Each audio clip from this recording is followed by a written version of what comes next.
verdad que hemos disfrutado muchísimo estar entre ustedes y ver caras que conozco en las redes y ahora ponerle carne y hueso y conocerlas, oír sus testimonios, de verdad que ha sido de muchísima bendición. Y a mí me dijeron que yo tenía 1 hora y resulta que ahora tengo 35 minutos. Así que yo voy a correr y voy a tratar de ver mis notas y no sé cómo voy a hacerlo, pero bueno, aquí vamos.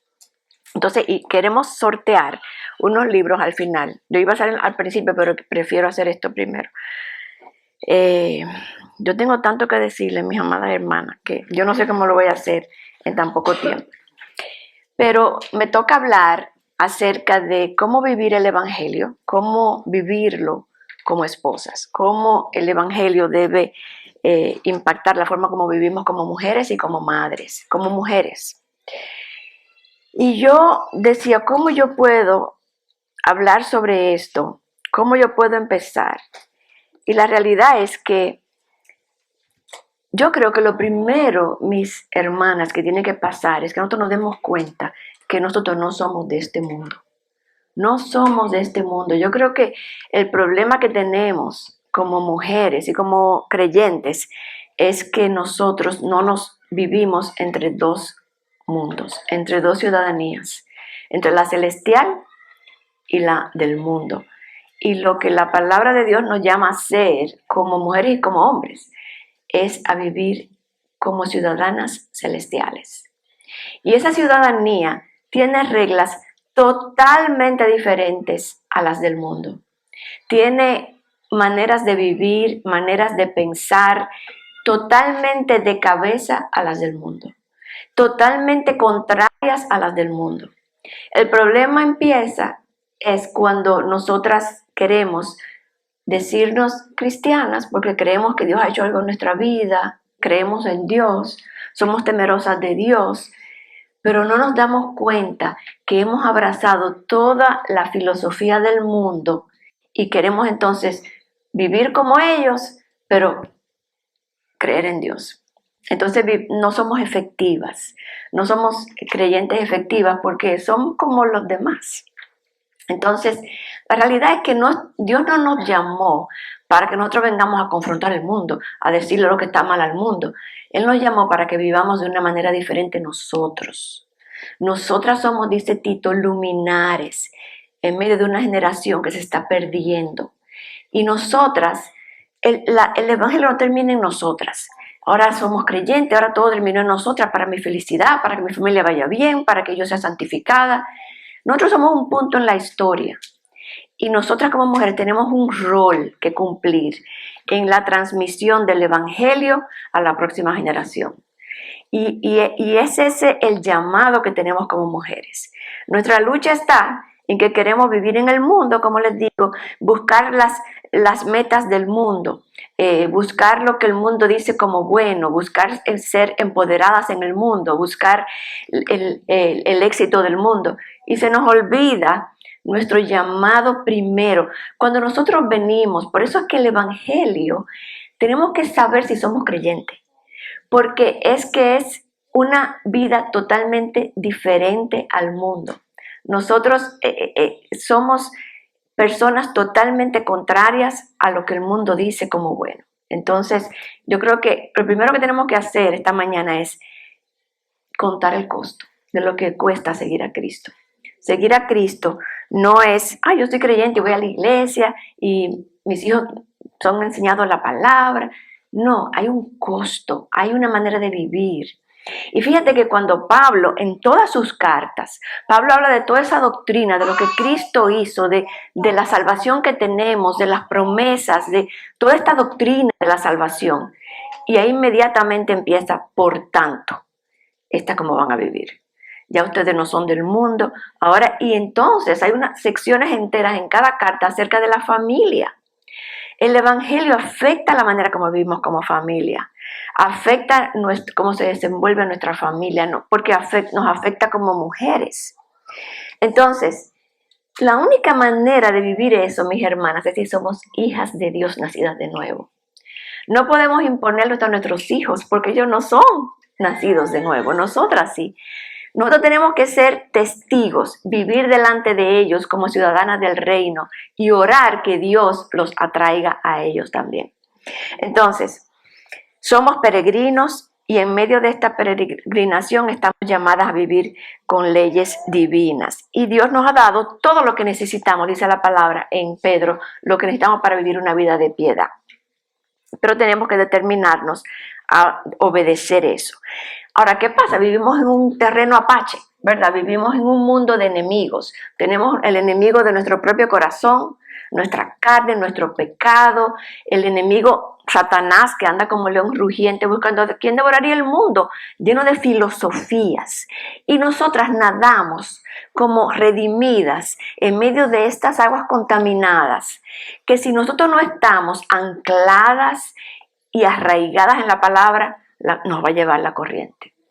Nos va a llevar la corriente. O sea que lo primero es, mis hermanas, no es leer un versículo al día, no es oír el sermón del domingo. Si nosotras somos verdaderas hijas de Dios, yo creo que aquí yo la voy a llamar a tomar un camino. O soy hija de Dios o no soy. No hay camino intermedio.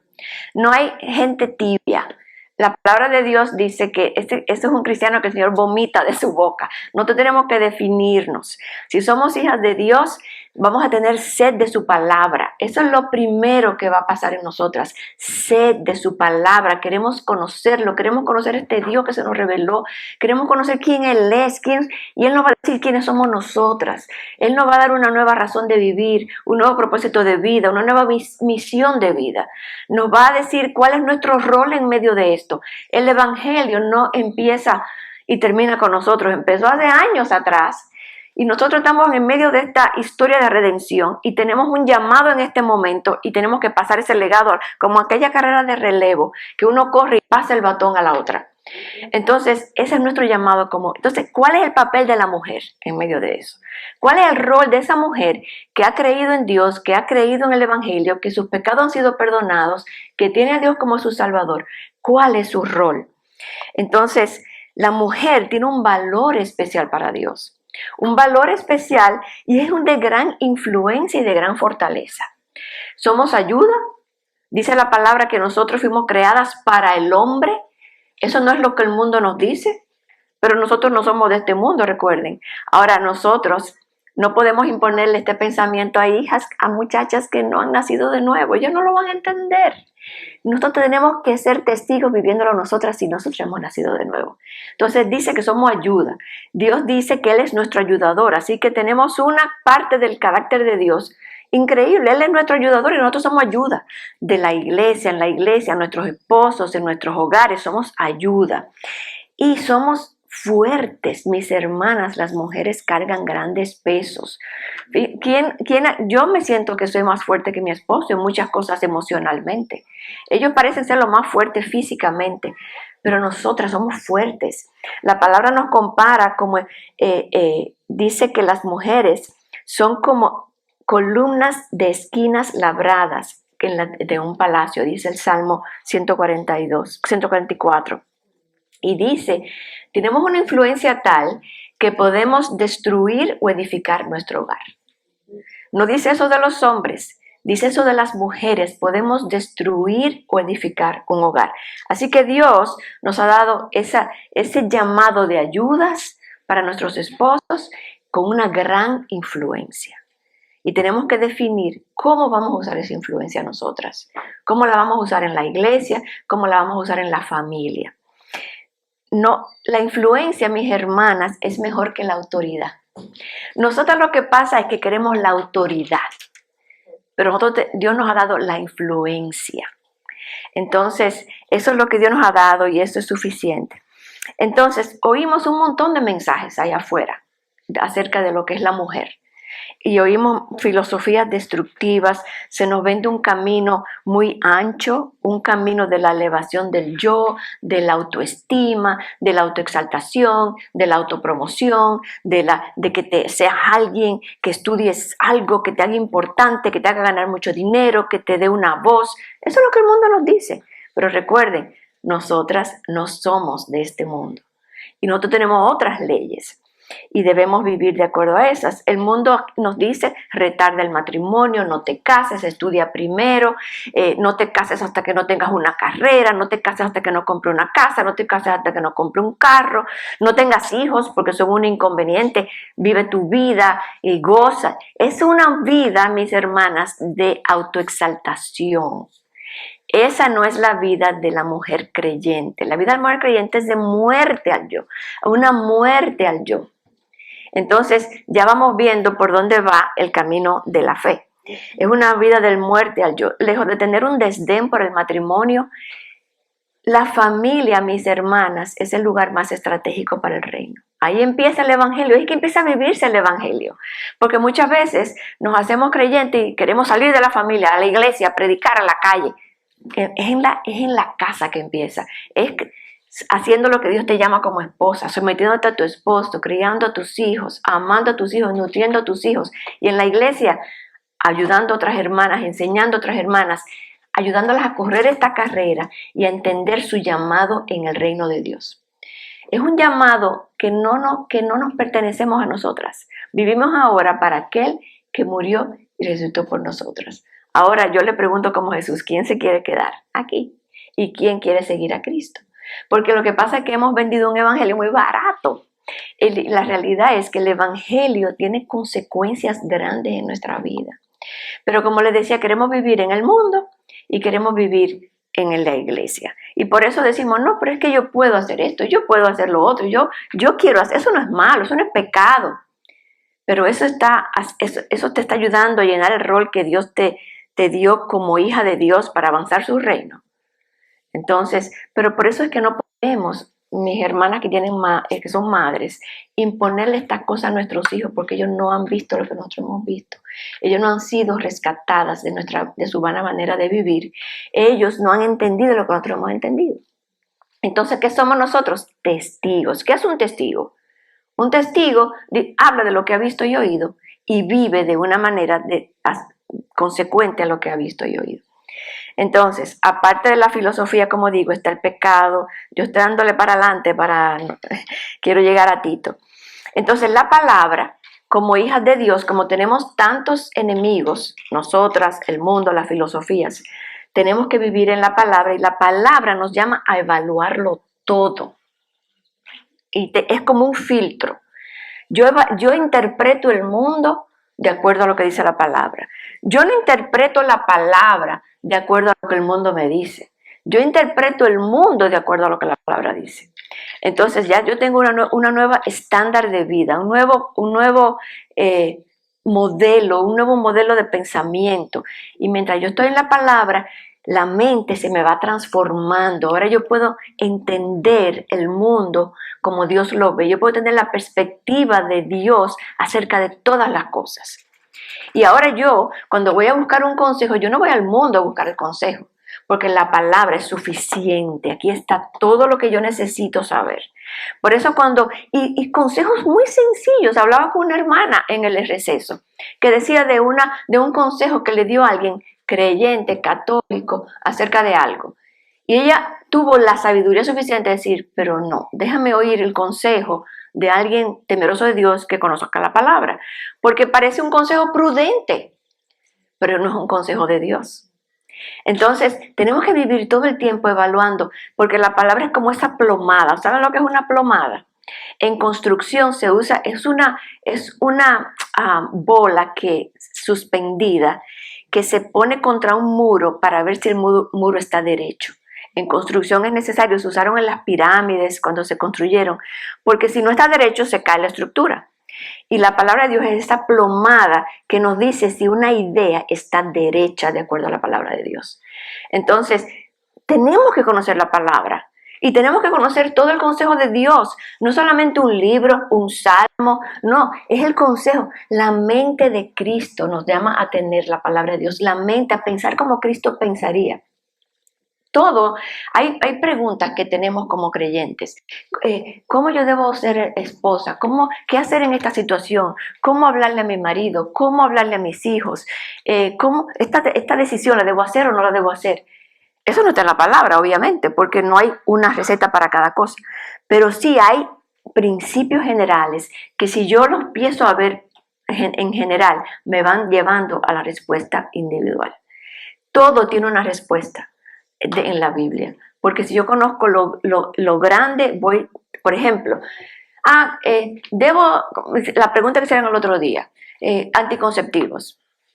El mundo me diría, claro, la sabiduría del mundo es, claro, usa anticonceptivos porque el mundo está sobrepoblado, tú tienes que trabajar, tú tienes que salir a trabajar, tú no tienes dinero, tú tienes que vivir tu vida, bla, bla, bla.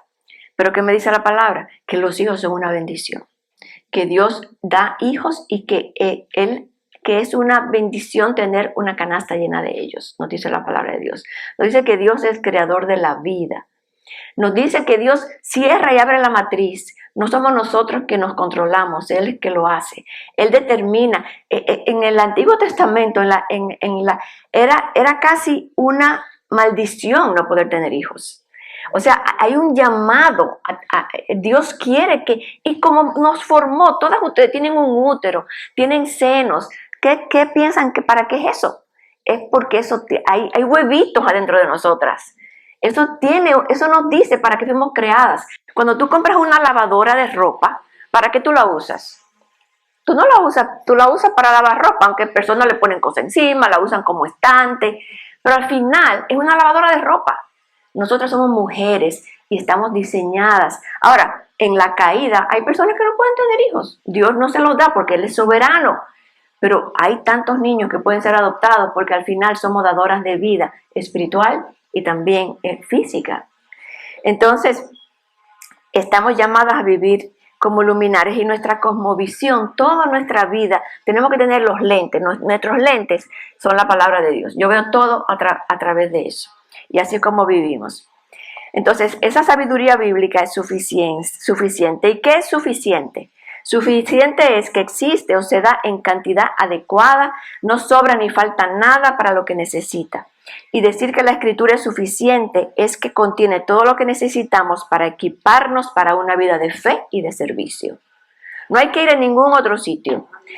Dice que, mira, no tenemos que ir a una universidad, no tenemos que ir a un seminario, no tenemos que ir a un psicólogo, no tenemos que ir a un sociólogo, no tenemos que ir a un terapeuta, no tenemos que ir a libros de autoayuda, porque esas son sabidurías del mundo. Aquí está todo lo que necesitamos para vivir. Pero ¿qué es lo que le pasa al pueblo de Dios? Dice Oseas, mi pueblo perece, ¿por qué? Por falta de conocimiento, no conoce la Escritura. Entonces está más permeado por las ideologías del mundo y la forma del mundo, la corriente del mundo. Como el pececito en el agua, está mojado y no se da cuenta que está mojado. Está viviendo entre medio de toda esa filosofía. Y no están siendo, tenemos que vivir como, usted ha visto el té, cuando usted pone la bolsita de té en el agua, dejarla ahí, que se impregne de la Escritura, que nosotros pensemos, como decía, había una persona que decía que cuando nos pinchan salga biblina, en vez de sangre. Así que tenemos que vivir en este mundo, porque como decía Fausto, estamos en terreno apache, vivimos en un terreno enemigo de Dios, un mundo que camina de espaldas a Dios. Por eso que tenemos que determinar, como decía Josué, mi casa y yo vamos a seguir a Jehová. Y él decía, determinen a quién van a seguir. Darle esa determinación o al mundo o a Dios. Y nosotras hoy estamos ya, aquí hay muchas de ustedes que quizás piensan que son creyentes y oyéndome se dan cuenta que no. Porque no han entendido, no han hecho ese clic. Dios no le ha dado vida eterna. Dios no le ha vivificado su espíritu, no ha puesto músculos y carne en esos huesos secos. Entonces, cuando eso ocurre, eso es lo que queremos hacer, vivir para el Señor. Entonces, mira cómo Pablo dice a Timoteo acerca de la Escritura. Toda Escritura es inspirada por Dios y útil para enseñar, para reprender, para corregir, para instruir en justicia, a fin de que el hombre de Dios sea perfecto, equipado para toda buena obra. No solamente para yo ser perfecta, es para que yo tenga buenas obras que Dios dispuso de antemano para mí. Entonces, vamos a adelantarnos a Tito. Voy a echar para adelante porque, mira, me faltan 15 minutos. Entonces, me encanta el libro de Tito, porque en Tito, hablándole a la iglesia, Pablo, él deja a Tito en esta iglesia de Creta. Y en Creta había un montón de filosofías y un montón de cosas ocurriendo en aquella cultura. Y entonces Pablo le escribe a Tito para instruirlo cómo debe lucir la iglesia, cómo se debe desarrollar esa iglesia para que esto que estoy hablando ocurra, para que mujeres aprendan qué tienen que hacer como creyentes y para que los hombres aprendan, los ancianos aprendan, en fin. Y entonces él le dice, por esta causa, le dice en el versículo 5, vayan al libro de Tito, al primer capítulo, y dice, por esta causa te dejé en Creta, para que pusieras en orden lo que queda y designaras ancianos en cada ciudad como te mandé. Y entonces le dice cómo él debe ser. Un obispo debe ser irreprensible, no obstinado, iracundo, y le enseña a él cómo debe ser. Tito tenía que ser ese obispo. Un obispo es una persona que está sobremirando la congregación, la grey, las ovejas, y enseñando. Él está enseñando. Y entonces dice que entonces le empieza a decir que tiene que enseñarle a cada uno. Y entonces dice, ¿por qué? Porque hay muchos rebeldes, habladores, vanos y engañadores, especialmente los de la circuncisión, a quienes es preciso tapar la boca porque están trastornando familias enteras, enseñando por ganancias deshonestas. En este caso eran personas que decían que tenían que haber circuncisión, o sea, había una ideología que estaba infiltrando la iglesia. Hoy en día tenemos múltiples ideologías infiltrando la iglesia, que están en el mundo y están aquí adentro, están aquí adentro y están aquí adentro. Entonces, ¿qué tenía que hacer Tito para contrarrestar eso? Él le decía en el capítulo 2, enseña la buena doctrina. Párate ahí los domingos, en el caso de nosotros, y enseña esa doctrina al pastor. Pero entonces le decía, a los ancianos deben ser sobrios, dignos, prudentes, sanos en la fe, en el amor, en la perseverancia. Y entonces a las mujeres, que es el llamado de la mujer en la iglesia. A las ancianas, y en ese caso era como cabeza blanca, pero anciana puede ser una mujer más madura en la fe, puede ser una joven creyente que conoce la palabra, que ayuda a otra más joven, o una persona más joven en la iglesia. Le dice, las ancianas deben ser reverentes en su conducta, que teman a Dios, no calumniadoras ni esclavas de mucho vino, que no tuvieran falta de dominio propio, como hoy en día hay tantas mujeres con falta de dominio propio, sino mujeres sobrias, que templadas, que enseñen lo bueno, la buena doctrina, y entonces le da el currículo para que esta iglesia, para que estas mujeres en la iglesia sirvan a Dios de manera efectiva en el mundo. Le dice, enséñale a las jóvenes que amen a sus maridos. Y tú dirás, ¿y a mí me tienen que enseñar a amar a mi esposo? Yo estoy enamorada de mi esposo hace muchos años. Ahora ese amor va cambiando, ¿verdad? Pero yo amo a mi esposo. ¿Por qué me tienen que enseñar a amarlo? Porque es un amor diferente al amor del mundo. Acuérdense que no somos del mundo. Es un amor sufrido, es un amor como el de 1 Corintios 13, que no guarda registros, es un amor sacrificial, es un amor que se entrega, es un amor que no guarda rencor, es un amor que sirve. Ese es el amor. Es un amor que no es el amor eros, que es el amor que también está en el marido y la mujer, pero es un amor fileo. Cuando habla de amar, la palabra que usa es fileo, que es un amor de hermano. ¿Cómo amar a mi esposo así? Y aquí entra el concepto entonces de sumisión. Y las mujeres dicen, ay, como que luchan tanto con la sumisión. Pero el problema es que la sumisión es simplemente parte del llamado de la mujer que ha nacido de nuevo y que no es ciudadana de este mundo. La sumisión es una partecita. Y es parte de cómo Dios quiere que nosotros brillemos en este mundo, sometiéndonos a la autoridad que Él ha puesto sobre nosotros, que son nuestros esposos. Y desde Génesis vemos la lucha de poder que por la caída se da, donde el hombre fue creado primero y la mujer fue hecha para él, pero la mujer se resiste y quiere enseñorearse. Y esa es una lucha que todas tenemos y que con la ayuda del Espíritu y llenas de la palabra podemos someter. Traerla cautiva a la obediencia de Cristo. Y yo todo el tiempo tengo que hacerlo. Todas aquí, nadie ha llegado. Es una lucha, pero tenemos este estándar y esta meta y hemos sido equipadas por el Espíritu para hacerlo. Entonces, nos sometemos a nuestros esposos. Y es una sumisión gozosa, como Cristo se sometió al Padre. No es una sumisión, ay, aquí tengo que someterme a este hombre, no. No es así, es gozosa. Cristo entregó su vida voluntariamente, no fue que nadie lo obligó. No me lo exige mi esposo que me someta a él, yo lo hago por obediencia a Cristo, porque Él me ha dicho, y yo soy hija de Dios, yo soy su sierva, yo soy su esclava de Cristo, y Él me dice, sométete a Fausto. Entonces tengo que someterme a Fausto. Y lo hago porque sé que es el camino de bendición, pero yo he sido convencida por la palabra y el Espíritu, nadie me lo está obligando a hacer. Entonces, este concepto hoy en día es insultante, obviamente, para la mujer. Porque, lo que esa anciana le enseña a esa joven en la iglesia nueva que llegó ahora y quiere caminar en los caminos de Dios es cómo amar a tu esposo imperfecto, cómo tú lo sirves, cómo tú lo perdonas cuando te hace daño, cómo tú puedes ser su mejor amiga, su oído, su ayuda, su alentadora, su afirmadora, cómo tú respondes bíblicamente ante el conflicto en el hogar, ante tu esposo, cómo hacer eso, cómo tú soportas y perseveras en medio de un matrimonio difícil porque Dios odia el divorcio. Las puertas, cuando nos casamos y somos hijas de Dios, todas las puertas están cerradas, no hay puertas abiertas. Nosotros vivimos con muchas puertecitas abiertas y ventanitas, por si acaso no me va bien. Pero cuando nosotros somos hijas de Dios y nos casamos, todas las puertas están cerradas. Es un pacto que hicimos delante de Dios, para bien o para mal, porque recuerden que el matrimonio es un reflejo de Dios y su iglesia, y Dios ha abandonado su iglesia. Jamás. Y la iglesia ha sido fiel. Para nada. ¿Se merece la iglesia que Dios la guarde hasta el final? No. Pero Él se ha mantenido y eso es lo que el matrimonio refleja. Y entonces, en medio de eso, la Biblia nos enseña a cómo debemos amar a nuestro esposo, afirmarlo, respetarlo.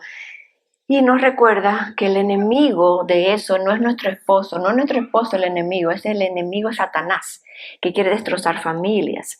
Entonces tenemos que luchar con el enemigo correcto. Y la sumisión no es algo exclusivo de la mujer, estamos llamados a someternos unos a otros en amor. Pero Dios estableció autoridades.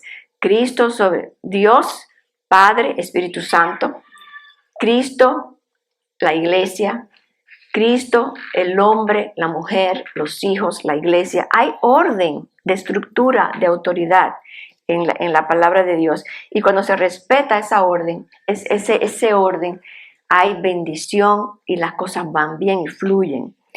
Eso es necedad para el mundo, mis hermanas, como el evangelio. Pero nosotras, como hijas de Dios, lo vemos glorioso. Pero nadie lo puede entender si no está en los caminos del Señor. Ahora, ¿qué no es la sujeción? Que tú eres inferior, porque Dios nos hizo todos iguales, los que tenemos diferentes roles. Siempre decimos, como el presidente de la República y el vicepresidente de la República, los dos pueden ser presidentes, pero hay uno que es vice y otro que es presidente. Es un rol, es un rol. En el trabajo, mujeres que quieren trabajar en el mundo, en una compañía, ellas tienen que someterse a su jefe, se tienen que someter a la estructura de autoridad. Hay ¿cómo se llama eso? Un chart de autoridad que te dice, exacto, tú sabes quién tú reportas a este. Tú no eres la jefa. O sea, es así como funciona el mundo porque Dios lo estableció así. Entonces el hogar es igual. Y tampoco es obedecer ciegamente. Cuando nuestro esposo está en pecado, estamos llamando como cualquier hermana. Si mi hermana está en pecado, yo estoy llamada por amor. Hermana, así como tú estás haciendo, eso no honra a Dios. Como tú estás tratando a tus hijos, eso no está correcto. Como tú lo estás disciplinando, no es correcto. Entonces yo estoy llamada a hacer eso, igual con mi esposo. Y él lo debe recibir con humildad. No da trabajo recibir la corrección, pero es el llamado. O sea, no es una sumisión donde él puede pecar y yo no estoy ni siquiera mirando para allá. Ni tampoco abuso físico. Muchas mujeres hoy dicen, no, porque la sumisión, eso es lo que causa los abusos. No, eso es lo que causa los abusos.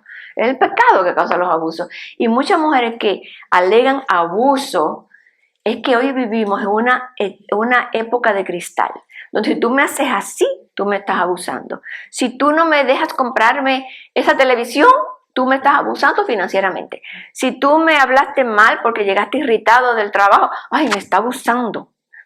Eso no es abuso, eso es personas pecadoras viviendo juntas. Entonces, definitivamente hay situaciones de abuso donde hombres le pegan a sus esposas y esas esposas están cubiertas por una autoridad que Dios ha establecido en el mundo donde esa persona va presa y viene la autoridad y se la lleva presa. No tienes que soportar eso. Y ahora tú tienes un marido en la cárcel que quizás Dios quiso llevar ahí para humillarlo y para quebrantarlo, para que entonces pueda mirar hacia arriba y entender quién es Dios. Pero no estamos llamadas a soportar maltrato físico. O sea que no es la sumisión en sí lo que crea eso, es el pecado, es el pecado. La esposa ama a su marido sirviéndole, sujetándolo, afirmándolo, exhortándolo. Mis hermanas, algo que yo aprendí es que Fausto nunca iba a cambiar su actitud por mi crítica. La crítica nunca lo va a hacer más piadoso. Lo que hace que un hombre cambie es el aliento de su esposa. Que tú mires lo bueno y lo alientes. Y que lo alientes más de lo que lo criticas. Nosotras sufrimos por criticar más que alentar. Porque somos muy críticas. Creemos que somos Dios. Entonces voy a ir para adelante porque se me está yendo el tiempo. Como madres, fíjense que le sigue diciendo que amen a sus hijos. ¿Quién no ama a su hijo? Pero eso incluye un entrenamiento, una disciplina, cómo yo los enseño, cómo los disciplino. La palabra está llena de sabiduría para criar nuestros hijos. Si oyen el programa de que amen a sus hijos, estoy hablando ahora de la disciplina. Y es una disciplina que es dolorosa a veces cuando son pequeños. Así como le enseña, entonces esa anciana le enseña a esa joven cómo criar a sus hijos, cómo aplicar la disciplina física cuando son pequeños, qué hacer en algún caso, cómo cambiar pañales, cómo hacer una comida, es algo tan práctico como cómo manejar un hogar, cómo limpiar tu casa, cómo vivir tu llamado como mujer en tu hogar. Eso es lo que hace una anciana en la iglesia. Y me da pena porque vemos que no pasa eso en las iglesias. Las mujeres están haciendo otras muchas cosas, trabajando fuera de la iglesia, fuera de su hogar. Y eso hace que la iglesia no tenga la sal y la salinidad que debería tener, porque las mujeres tenemos el llamado de estar cuidándonos, alentándonos, enseñándonos a hacer luz, a brillar. Pero estamos ocupadas en muchas otras cosas. Pero el llamado de las madres y de las abuelas, me encanta en Timoteo, como le dice Pablo, que Timoteo aprendió la fe a través de su abuela y de su madre. Fíjate que no menciona a su padre, que era un padre griego, que posiblemente no estaba en la fe. Sin embargo, Timoteo adquiere su fe por la influencia de su abuela y su mamá, y le dice más adelante, desde la niñez ha sabido las Sagradas Escrituras. Eso fueron su madre y su abuela que se lo enseñaron. Entonces, yo veo mujeres hoy con corazones muy divididos entre el trabajo y los hijos, el llamado de madre, su profesión, y algunas han comprado la mentira de que los hijos son un estorbo, cuando en realidad ese es el plan. Ese es el plan A de Dios para nosotras. No es el plan B, el plan A. Entonces, y entender que hay una diferencia entre criar hijos y nutrir hijos. Una diferencia entre supervisar hijos y entrenar hijos. Y entonces, por eso muchas veces madres dicen, yo puedo trabajar, pero es que los hijos están siendo supervisados por otros, están en la escuela, un papá, una abuela. En los países nuestros, hablaba con mis hermanas de Colombia, que tenemos niñeras, dejamos a los hijos con una persona que no lo está entrenando, lo está supervisando, le está dando comida. Si se caen, le limpia la heridita, pero no está viendo su corazón, no lo está supervisando, no lo está entrenando, no le está enseñando acerca de Dios. Es el llamado nuestro, eso no es el llamado de otra persona. Y hablaba el otro día de cuando estamos en un juego de soccer, yo no sé qué juego aquí es famoso, pero un juego donde uno tiene que tener una posición. Tú no puedes dejar en béisbol, en Santo Domingo hay béisbol. El que está en primera base no puede ir a estar así en otro lugar del campo, tiene que estar en primera base, porque si no pierde el juego. Nosotras tenemos que estar en el lugar de influencia que Dios nos puso, porque si no perdemos el juego y perdemos a nuestros hijos. Y estamos como Fausto decía, son tiempos muy difíciles, no podemos vivir desenfocadas, tenemos que vivir con intención, de manera intencional. y sirviendo a Dios en este llamado de mamá. Cómo crío a mis hijos, cómo cada uno es diferente. Eso requiere tiempo. Eso requiere tiempo. Mis nietos, yo veo a mis nietos y cada uno es distinto, cada uno necesita diferente disciplina, cada uno necesita diferente aliento, tienen diferentes dones y talentos que yo quiero fomentar.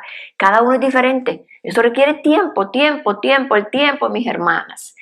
No se puede improvisar. Entonces, la sabiduría del mundo te dice, no, que no es tiempo. No es tiempo de cantidad, es de calidad. Eso suena muy lindo, pero es tiempo de cantidad y de calidad. Son ambas cosas. Entonces no podemos sacrificar eso.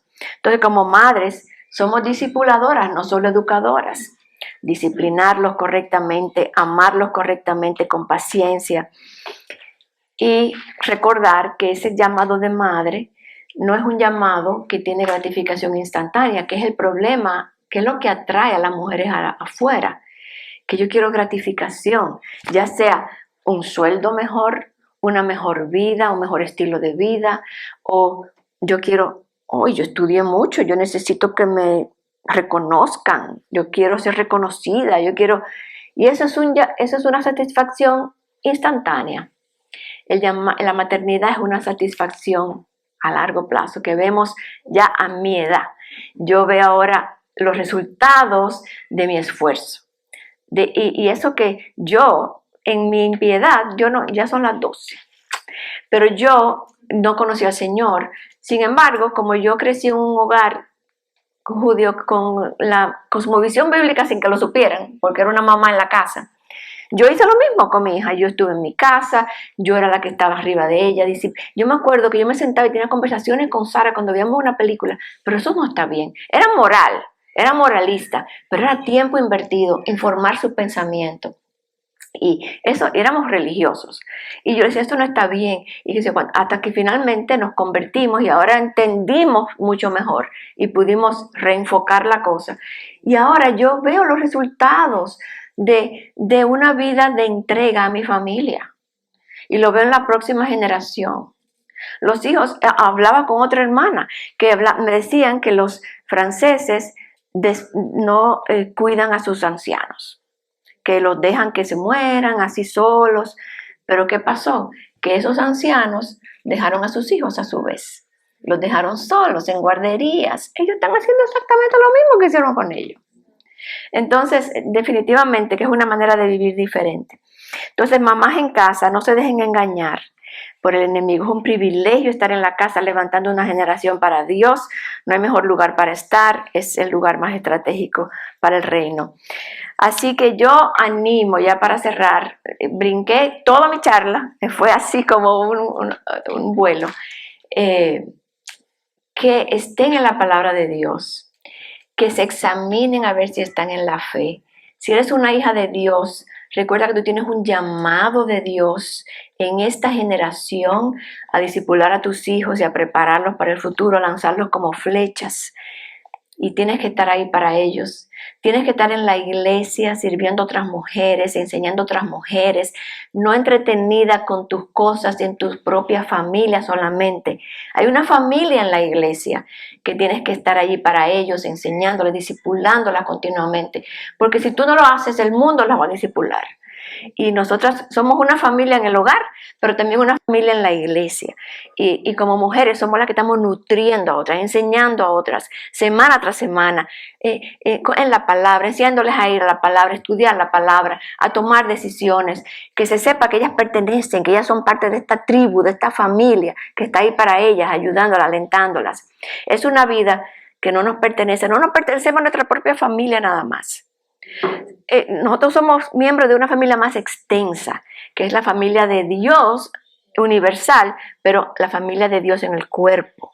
Nosotros somos una familia en Cristo. No solamente somos esposo, esposa, hijo, hija, hermana, hermano, sino todos somos una familia y tenemos que vivir de esa manera. Siento que no sé si hice sentido en todo lo que dije porque brinqué parte de todo lo que quería decir, pero mis hermanas, sirvamos a Dios y no nos dejemos engañar por la filosofía de este mundo. y recibamos la corrección. Cuando otras hermanas ven que estamos siendo seducidas, porque eso es lo que Satanás hace, nos seduce igualito que a Eva, que la sedujo en el árbol y nos hace pensar, pero ¿será verdad que Dios dijo? ¿Será verdad que Dios dijo que yo tengo que someterme a un esposo? ¿Será verdad que Dios dijo que yo tengo que estar en mi casa con mis hijos? ¿Será verdad que Dios dijo que los hijos son una bendición? Vivimos haciendo eso, hablando con el enemigo más que con Dios. Así que Dios nos haga ir a la palabra y que nos haga siervas efectivas para el reino, no para nosotras, sino para dejar un legado para la próxima generación. Y así como el evangelio pasa de generación en generación. Así que vamos a orar. Señor, gracias por este tiempo, por este lugar que nos has concedido tan hermoso en medio de tu creación. Gracias por este pueblo reunido aquí, Señor, por estas hermanas. Gracias por sus vidas, por tu obra en sus vidas, por el deseo que tienen de buscarte y de servirte. Ayúdanos, Señor, a todas a entender tus planes perfectos, a entender tu voluntad, a cultivar tu mente, Señor, a entender cómo tú quieres que vivamos y para qué tú quieres que vivamos. Ayúdanos a vivir para ti, Señor, y no para nosotras mismas. Ayúdanos a obedecerte en todo y a glorificar tu nombre, Señor, en este tiempo, en este lugar, en este país, en esta comunidad, en esta iglesia donde tú nos has colocado. Te las encomiendo, Señor, a tu cuidado. Es en tu nombre que oramos. Amén.